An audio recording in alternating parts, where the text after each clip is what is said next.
550. 550. Thank you, sir. Enjoy, y'all, okay?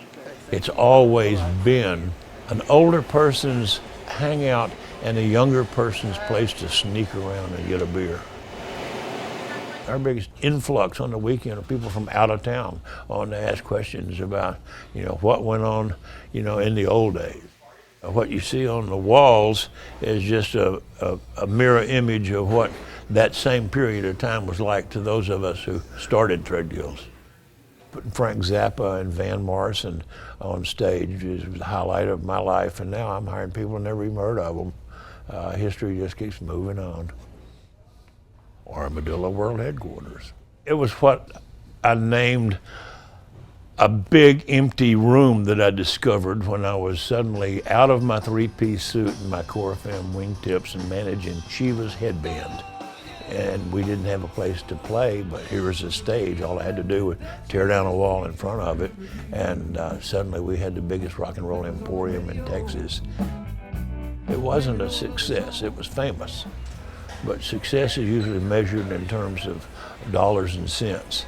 And we were always broke and always about to go under.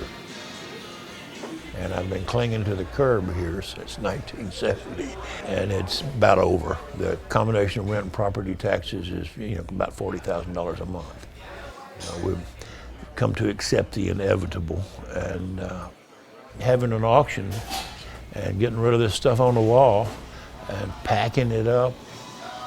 But I've got stuff in here that people were willing to pay a whole lot of money for. It didn't cost me much at all. Serendipity is how a lot of this stuff came into my life, and occasionally just good fortune, lucky timing.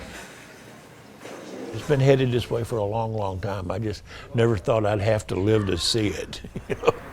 There's stuff going up all around us like weeds. It's kind of like a cow patty. Everything that touches down here either takes off or gets cleared. And so it's just the inevitability of a boom town. Some things get plowed under, and some things turn into high-rises. I try not to dwell on how it makes me feel. I've got to get over the hump and get everybody tended to as best I can. Then I'll recline to the sofa, read some books, and I'll go out gracefully as I can.